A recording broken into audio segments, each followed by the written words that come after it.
AP Congress chief YS Sharmila తన ఇంటికి రావడంపై స్పందించారు మాజీ ఎంపీ ఉండవల్లి అరుణ్ కుమార్. రాజమండ్రికి వచ్చారు కాబట్టే తమ ఇంటికి వచ్చినట్లు వెల్లడించారు.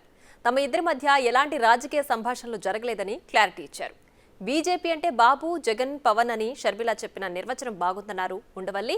తాను రాజకీయం నుంచి వాలంటరీ రిటైర్మెంట్ తీసుకున్నారని, యాంటీ మోడీ ఓటింగ్ ఇండియా కూటమికి ప్రభావం చూపిస్తుందని పేర్కొన్నారు. విజయవాడలో సీనియర్ జర్నలిస్ట్ దేవులపల్లి అమర్ రాసిన 3 దారులు పుస్తక ఆవిష్కరణ కార్యక్రమానికి హాజరయ్యారు ఉండవల్లి అరుణ్ కుమార్. ఏదో పుస్తకం రాశాడే, దాని ఓపెనింగ్ వచ్చాం. ఇక్కడ నా చేత ఏదో అవాక్కులు చవాకులు చెప్పిస్తే నేను కుటుంబ తగాదాల జోలికి వెళ్ళను. పబ్లిక్కి సంబంధించిన ఏమన్నా ఉంటే మీరు అడిగితే నాకు తెలిస్తే చెప్తాను. వాళ్ళ కుటుంబ సాగతలు వాళ్ళు మాట్లాడుకుంటారు, మనకెందుకు. ఏం బాగానే ఉంటుంది, 2019 కన్నా బాగుంటుంది. ఏం లేదు, నేను వెంటనే బయటకు వచ్చి చెప్పాను. రాజశేఖర రెడ్డి గారి కూతురు రాజమండ్రి వస్తే మా ఇంటికి రాకుండా వెళ్తుందా? అంతే, వచ్చింది, మా పలకరించింది, వెళ్ళింది, అంతే. అంతకన్నా పాలిటిక్స్ మేమేం మాట్లాడలేదు. పెద్ద ఇష్యూ ఏం కాదు.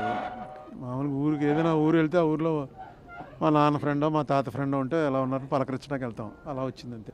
అంటే నా కేసు కొంచెం డిఫరెంట్ కేసు. నేను ఐఎమ్ ఎక్స్పెల్ వాళ్ళు మళ్ళీ వెనక్కి వెళ్ళడానికి there is a procedure to be followed.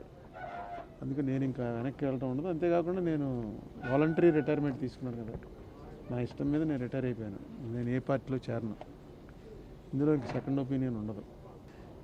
Political దాంట్లో చాలా రకాల విమర్శలు వస్తుంటే వాళ్ళ పార్టీ వాళ్ళు చూసుకుంటారు. నాకెందుకు, నాకు గొట్టం పెట్టేస్తే మీరు నేనేం చేయకపోయాను. అందులో క్లియర్గా చెప్పేస్తున్నాడు ఆయన, డౌన్ చేయని. నార్త్లో పెరుగుతున్నాయి, సౌత్లో పెద్ద ఇంపాక్ట్ ఉండకపోవచ్చు. నార్త్లో రామాలయం, రాముడు ఇప్పుడు ప్రస్తుతం రేపు ఎలక్షన్ ఎజెండా కింద మారితే వాళ్ళకి చాలా అడ్వాంటేజ్ అవుతుంది. రాహుల్ గాంధీ పాదయాత్రలు కూడా పనిచేయవా? ఆయన తిరుగుతాడు. ఇప్పుడు ఇది ఎలక్షన్ కోసం క్లియర్గా అర్థమవుతుంది. రాహుల్ గాంధీ తిరుగుతున్నది ఎలక్షన్ కోసం నేను అనుకోవట్లేదు. జోడో అవుదాం ఇప్పటికీ అవుతుంది.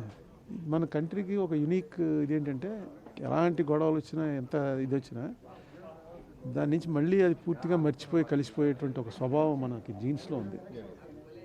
అది ఖచ్చితంగా నాకైతే నా జీవితం ఇంకెంతకాలం ఉంటుందో తెలియదు, కానీ నా జీవితంలో నేను అల్లకల్లోలాలు అవి చూస్తానని నేను అనుకోవట్లేదు. ఏదైనా కొంచెం గొడవలు ఉన్నా డిస్ప్యూట్లు సెటిల్ అయిపోతాయి, పీస్ఫుల్గానే ఉంటుంది.